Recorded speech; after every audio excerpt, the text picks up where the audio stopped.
몸은 하나인데 많은 지체가 있고 몸의 지체가 많으나 한 몸임과 같이 그리스도도 그러하니라. 우리가 유대인이나 헬라인이나 종이나 자유인이나 다 한 성령으로 세례를 받아 한 몸이 되었고 또 다 한 성령을 마시게 하셨느니라. 몸은 한 지체뿐만 아니요 여럿이니 만일 발이 이르되 나는 손이 아니니 몸에 붙지 아니하였다 할지라도 이로써 몸에 붙지 아니한 것이 아니요 또 귀가 이르되 나는 눈이 아니니 몸에 붙지 아니하였다 할지라도 이로써 몸에 붙지 아니한 것이 아니니 만일 온 몸이 눈이면 듣는 곳은 어디며 온 몸이 듣는 곳이면 냄새 맡는 곳은 어디냐. 그러나 이제 하나님이 그 원하시는 대로 지체를 각각 몸에 두셨으니 만일 다 한 지체뿐이면 몸은 어디냐. 이제 지체는 많으나 몸은 하나라. 눈이 손더러 내가 너를 쓸 데가 없다 하거나 또한 머리가 발더러 내가 너를 쓸 데가 없다 하지 못하리라. 그뿐 아니라 더 약하게 보이는 몸의 지체가 도리어 요긴하고 우리가 몸에 덜 귀히 여기는 그것들을 더욱 귀한 것들로 입혀주며 우리 아름답지 못한 지체는 더욱 아름다운 것을 얻느니라. 그런즉 우리의 아름다운 지체는 그럴 필요가 없느니라.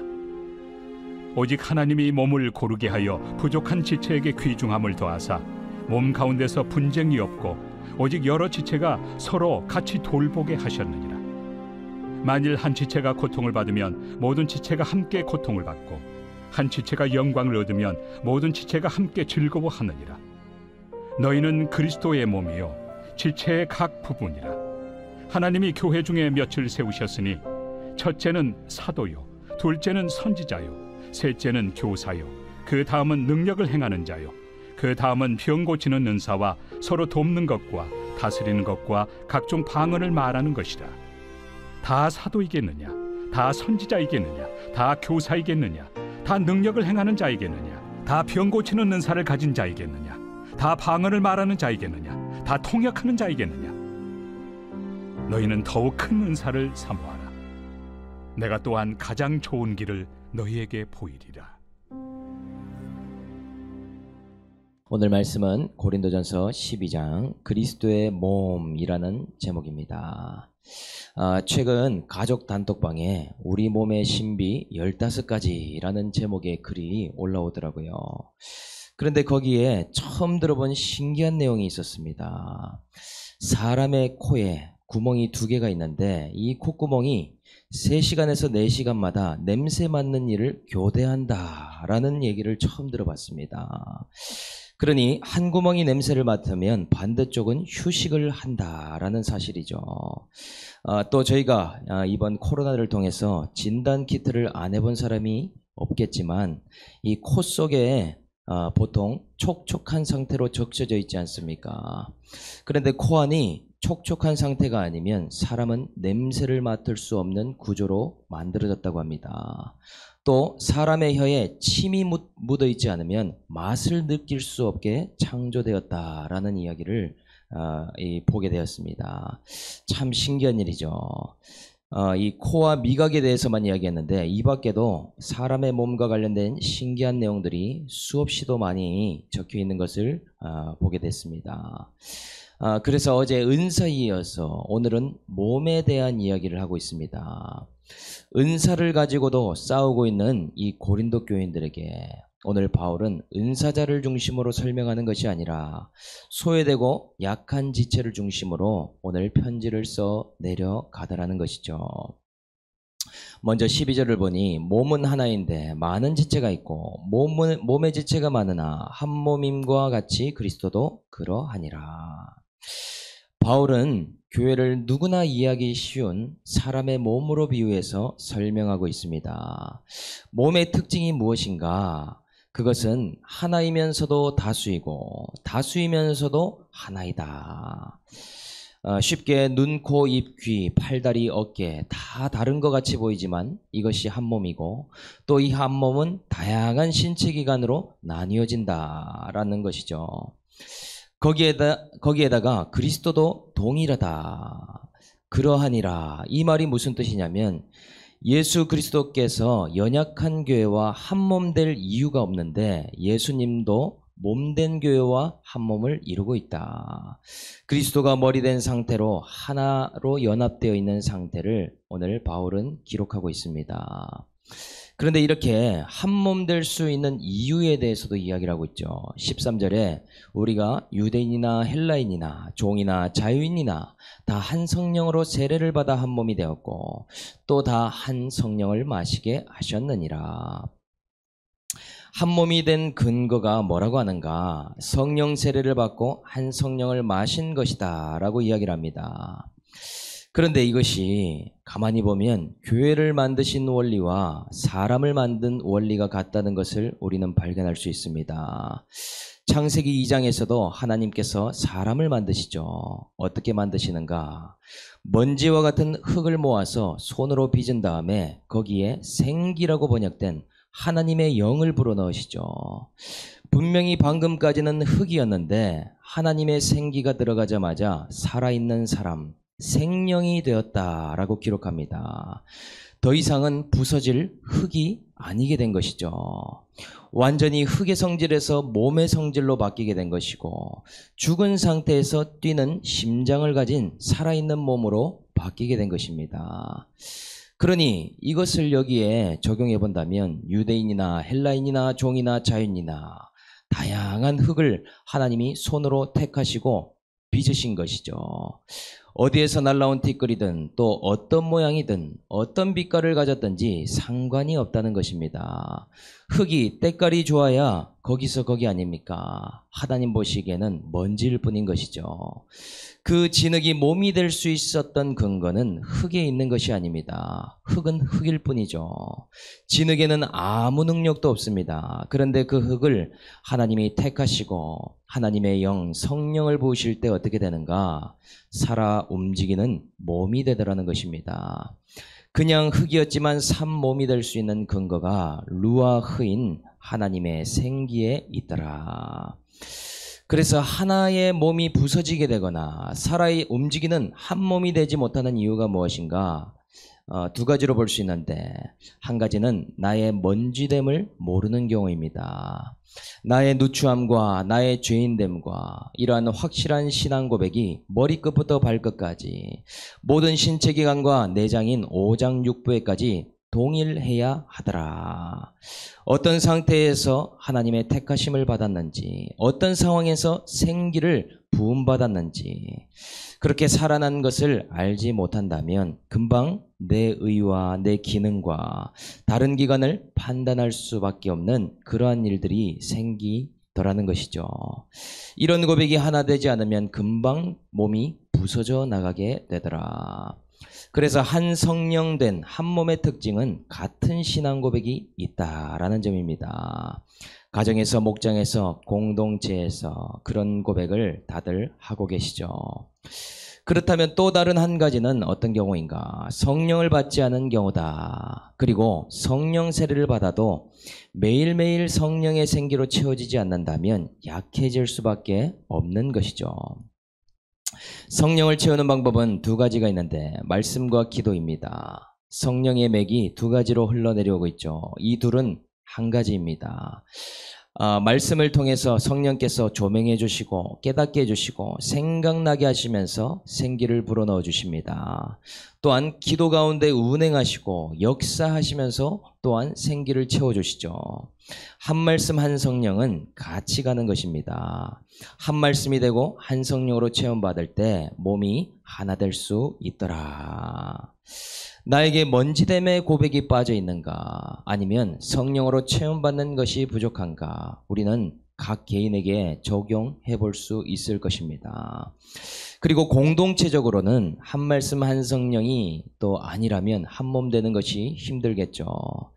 이것이 신결혼도 마찬가지인데 저의 경우에도 저희 아내랑 너무나 다른 사람입니다. 한 몸 되기가 어려운 것이죠.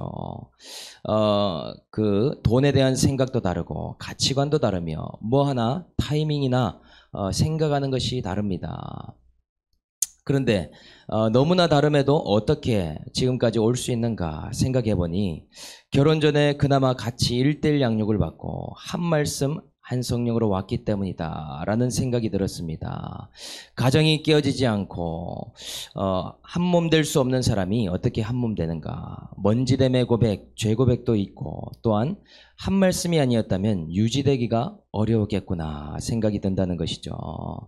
한 신앙 한 가정이 안 되는 것 아니겠습니까? 왜냐? 한 말씀이 아닐 때는 같은 신앙 고백이 아니기 때문에 정말 어려워진다라는 사실입니다. 이어서 두 번째 단락에서 또 다른 경우가 나옵니다. 15절부터 20절까지는 어떤 경우냐? 다른 지체와 비교하면서 한 몸 되기를 거부하는 자들에 대한 말씀입니다. 15절에 보니 발이 이르되 나는 손이 아니니 몸에 붙지 아니하였다 할지라도 이로써 몸에 붙지 아니한 것이 아니요 라고 적혀 있습니다. 발이 보기에 손이 참 부러운 것이죠. 손은 닿지 않는 곳이 없어 보입니다. 모두와 친해 보이고 머리카락을 넘겨도 자연스럽고 손이 배를 만져줘도 아픈 게 싹 가시는 것 같고 심지어 돈을 받든 상을 받든 이 받는 것이 다 손이 받더라는 것이죠. 발이 맨날 쥐 죽은 듯이 서 있기만 하고 가라는 대로 걷기만 합니다. 발바닥에 굳은 살이 잡혀도 아무도 알아주지 않는 것 같고 손에 비해서 발은 냄새 난다라고 뭐라고 하더라는 것이죠. 그래서 발이 오늘 뭐라고 하는가? 나는 몸에 안 붙었다. 나는 이 몸이 아니다 라고 이야기합니다. 그 다음의 경우에도 비슷하죠. 귀가 이르되 나는 눈이 아니니 몸에 붙지 아니하였다. 이런 이야기를 합니다. 귀가 보기에 눈과 비교돼도 너무 비교가 되는 것이죠. 눈은 모든 사람, 모든 물건이 다 보인다고 말합니다. 들어보면 너무 신기한 세상을 사는 것 같습니다. 나와는 너무 다른 세상을 사는 것이죠. 여행을 가면 멋진 선글라스를 끼기도 하고 또 안경을 쓰는 모습 너무나 부럽고 멋지더라는 것입니다. 그런 모습을 보다가 귀인 자신을 보니까 어떤가? 머리카락에 가려져 있기만 하고 또 눈, 코, 입은 다 전면에 모여 있는데 나는 왜 사이드에 붙어 있나? 스스로 아웃사이더라고 생각하고 나는 눈이 아니니 몸이 아니라고 지금 이야기를 한다는 것입니다. 이게 무엇에 대한 이야기인가? 우리가 성찬 때도 봤듯이 주인된 크리스찬에 비해서 너무나 가진 것이 없는 종된 크리스찬들이 비교하면서 나는 공동체 식구가 아니라고 스스로 떠나겠다라고 이야기를 합니다. 만찬을 하고서 실망함으로 이 공동체에 있지 못하겠다라고 얘기한다는 것이죠. 또 나는 특별한 은사도 없고 그렇다고 말도 잘하는 것이 아니고 지식도 모자라니까 스스로 아웃사이더인 것 같다라고 말하면서 지금 그렇게 떠나고 있다. 이런 자들을 지금 바울이 먼저 붙들어주는 편지를 쓰고 있는 것입니다. 그러한 생각을 깨주기 위해서 오늘 뭐라고 하는가? 17절에 만일 온몸이 눈이면 듣는 곳은 어디며 온몸이 귀면 냄새 맡는 곳은 어디냐? 바울은 너희가 눈이 되기를 원하거나 눈만 필요할 것이라고 생각하는데 그렇게 되면 그것은 장애를 가진 몸이 아니냐. 그것은 비정상적인 몸이라고 한다는 것이죠. 또는 몸에 귀만 덕지덕지 붙어 있으면 소리만 듣지만 냄새는 누가 맡을 수 있느냐. 그것 또한 비정상적인 몸이 아니냐. 그러니 가난한 자는 부자가 아니라고 슬퍼하지 말고 노예들은 자유자만 교회에 필요한 존재라고 생각하지 말라. 또한 여자는 남자가 아니라고 차별이라고 생각하지 말고 남자는 여자를 인정해주고 하라라는 이야기를 지금 하고 있는 것입니다. 그래서 부자가 아니면 자유자가 아니면 또 남자가 아니면 나는 교회에 속할 수가 없다. 너무 가난해서 교회 갈 수 없다 말하는데 그것이 아니라는 것이죠. 각 지체를 하나님이 원하시는 대로 두신 것뿐이라는 이야기를 하는 것입니다. 그리고 이어서 그 다음 21절부터 26절까지는 그 반대의 경우에 대해서도 또 이야기를 합니다. 자꾸 저런 사람 필요 없다라고 외치는 부류가 있더라는 것이죠. 21절 말씀해 보니 눈이 손도로 내가 너를 쓸 데가 없다 하거나 또한 머리가 발더러 내가 너를 쓸 데가 없다 하지 못하리라. 똑같이 비교는 비교인데 아까는 비교하면서 부럽고 자신이 초라해서 스스로 떠나려고 하는 자들에 대해서 얘기했다면 이번에는 또 그렇게 할 수밖에 없는 분위기를 만드는 사람들도 있었다라는 사실입니다. 손바닥도 마주쳐야 소리가 나는 것처럼 스스로 교회에 소속되지 못하겠다라고 하는 사람과 또 넌 필요 없어 라고 떠나라고 하는 사람에 대해서 바울은 권면하고 있는 것입니다. 눈이 손보고 필요 없다라고 하는 이유는 무엇이겠습니까? 눈과 손의 차이는 눈은 고정되어 있고 손은 움직이는 차이가 있죠. 그런데 눈이 가만히 보니까 손이 움직일 수 있는 것이 자기 때문이라고 생각하게 되었습니다. 손아, 네가 아무리 무엇인가를 잡고 옮기고 다양한 활동을 해도 내가 눈을 감으면 너는 어떻게 할래? 네가 활동하고 움직이는 것은 다 나 때문이야. 내가 없다면 너는 무용지물이야. 그러면서 이 손에게 너가 없어도 괜찮다라는 주장을 했다라는 사실이죠. 그런데 손이 없으면 실상은 어떻게 되겠습니까? 눈이 아무리 잘 보여도 팔이 움직이지 않는다. 팔이 없다. 아침마다 세수하면서 눈을 씻어줄 지체가 누구입니까? 눈이 피곤하면 지압을 해주는 것은 무엇이겠습니까? 바로 손이라는 것이죠. 손이 없으면 계속 끼는 눈곱 때문에 힘들고 눈에 필요한 음식도 먹지 못해서 결국 눈조차도 지치고 더 힘들어질 것이 분명한 것입니다. 잘라냈지만 실상은 눈이 어려워지는 것이죠. 또 여기에다가 머리가 발들어 너를 쓸데없다라고 한다는 것입니다. 머리와 발의 차이는 또한 무엇인가? 머리는 사고하고 생각하는 기관인데 반해 발은 행동하는 기관입니다. 머리가 보는 발은 어떠한가? 이 둘은 가장 멀리 있는 기관이죠. 서로가 거리감이 느껴지고 가장 이해하기 어려울 수 있는 기관입니다. 머리는 말 그대로 신체 기관 중에서 브레인인데 발은 지시한 대로만 움직이고 시키는 대로만 걷기만 합니다. 두뇌처럼 복잡하고 다양한 작업을 해내지 못하는 것처럼 보인다는 것이죠. 그러니까 너는 걷는 거 말고 하는 게 뭐가 있냐? 그것도 내가 지시하고 알려준 대로만 하는데 그렇게 할 거면 너는 필요 없다. 그런데 발이 없다면 또 어떻게 되겠습니까? 양쪽 발이 사라지면 아무리 머리가 있어도 할 수 있는 것이 별로 없어지더라는 것이죠. 그 어느 장소도 갈 수 없고 내가 원한다고 해서도 도착할 수가 없는 것입니다. 화장실도 직장도 어느 곳도 갈 수가 없더라. 발은 수동적으로 보였지만 피곤하고 힘들어도 묵묵히 걸어줬기 때문에 지금까지 몸이 유지가 된 것이죠.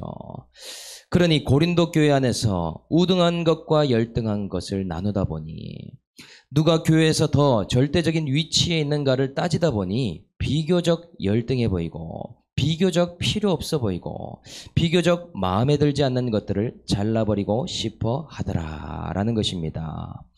그래서 22절부터 24절에 더 약하게 보이는 몸의 지체가 도리어 요긴하고 우리가 몸에 덜 귀히 여기는 그것들을 더욱 귀한 것들로 입혀주며 우리 아름답지 못한 지체는 더욱 아름다운 것을 얻으니라. 오늘 바울의 포커스는 은사자들이나 가진 자들, 부자를 포커스에 놓고 쓴 것이 아니라 약자들을 변호해주는 입장에서 지금 쓰고 있습니다. 부족한 지체에게 귀중함을 더했다. 그리고 더 연약한 지체가 요긴하다라고 지금 말하고 있죠. 왜 그런가? 25절 6절에도 한 지체가 고통받으면 모두가 고통받는 것이기 때문이다. 몸은 싸우는 순간 한 몸이기를 포기하게 되는 것이고 몸이 그렇게 갈라서는 순간 한 몸이 아니게 되기 때문에 바울이 그렇게 기록하고 있더라는 것입니다. 그러니 우리는 두 가지를 생각해 볼 수 있겠죠. 한 가지는 나는 비교의식과 열등감으로 한 몸 되기를 거부하고 그리고 포기하는 사람인가. 또 다른 한 가지는 나는 비교와 우월감으로 다른 사람을 필요 없다라고 잘라내려고는 하진 않는가. 이 두 가지는 얼핏 보면 반대로 보이지만 사실은 같은 것을 얘기하는 것입니다. 스스로 이탈되거나 강제 이탈시키거나 같은 것은 이탈하는 것이라는 것이죠. 눈 하나가 눈에서 이탈되면 그것은 엄청난 고통입니다. 눈이 뽑힌다라고 생각해 보십시오. 그것은 곧 장애를 얘기하는 것이고 그것은 곧 한 몸이 아닌 것을 의미하는 것이죠. 나는 어느 쪽에 가까운가? 이것이 간단하지만 우리가 오늘 생각해 볼 수 있는 적용인 것 같습니다. 그래서 세 번째 단락으로 돌아와서 다시 은사 이야기로 바울은 돌아가고 있습니다. 너희는 그리스도의 몸인데 지체의 각 부분이라. 그러면서 하나님께서 교회 중에 몇을 세우셨는데 쭉 나열되는 게 무엇인가? 사도와 선지자와 교사와 능력을 행하는 자, 병 고치는 은사, 서로 돕는 것과 다스리는 것, 각종 방언을 말하는 것이다. 어제 했던 이야기들을 또 요약해서 이야기하고 있습니다. 그리고 우리가 잘 아는 31절 중요한 말씀이 나오죠. 너희는 더 큰 은사를 삼아라. 내가 또한 가장 좋은 길을 너희에게 보이리라. 여기서 바울이 아이러니한 표현을 씁니다. 은사 때문에 싸우고 있는 고린도 교인들에게 더욱 큰 은사를 삼아라. 이게 도대체 무슨 말인가? 고린도 교인들은 은사를 받을 만큼 많이 받았습니다. 대단한 은사들이 이미 있습니다.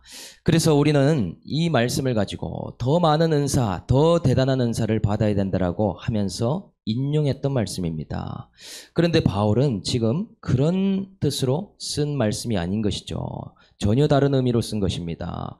여기서 더 큰 은사는 어떤 은사를 말하는 것일까요? 바울이 말하는 것은 하나됨의 은사를 말하고 있다는 것입니다. 고린도 교인들아, 너희가 지금 은사로 자랑하고 싸우고 있는데 너희가 모르는 것이 있다. 은사 중에 가장 큰 은사는 하나 되는 은사이다. 이것을 가장 큰 은사로 오늘 바울이 기록하더라는 것이죠. 몸이 큰 것도 중요한 것이 아닙니다. 근육이 많은 것도 절대적이지 않습니다. 운동선수처럼 허벅지가 두껍고 복근이 있다면 물론 그것도 좋겠지만 그것 전에 반드시 전제가 되어야 되는 것은 그 기관들이 각각 연결되고 하나 되었는가가 관건이기 때문에 오늘 바울이 이렇게 얘기한다는 것이죠.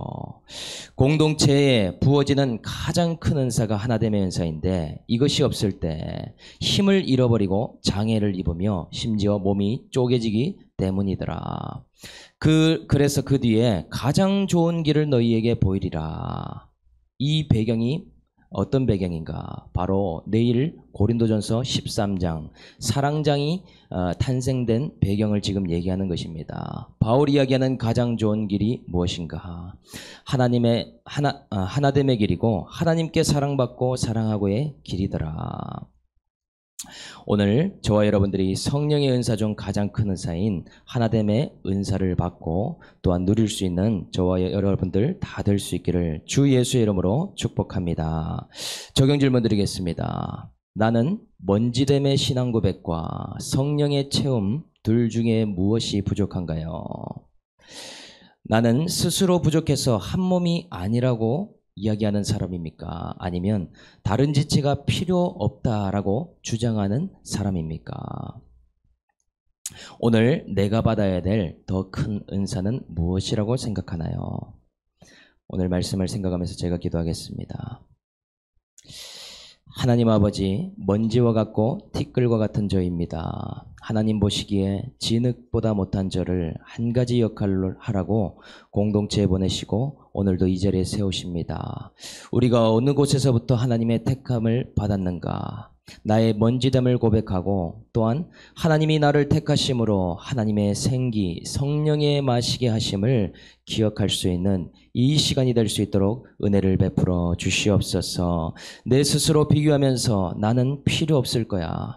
스스로 한 몸 되기를 꺼려 하는지 또 남을 보면서 저 사람은 필요 없다라고 하는 하나님 그러한 마음이 있지 않은지 오늘 그 생각으로부터 벗어날 수 있도록 이 시간에 성령으로 우리의 가치관을 바꿔주시고 변화시켜 주시옵소서. 가정과 공동체에서 무엇보다 큰 은사를 받기를 원합니다. 방언과 예언과 병고침의 은사가 아니라 하나됨의 은사를 받게 해주시고 가장 좋은 길, 한 몸에 사랑되는 길을 걸어갈 수 있는 우리 공동체가 될 수 있도록 인도하여 주시옵소서. 감사를 드리며 우리를 구원하신 예수님의 이름으로 기도합니다. 아멘.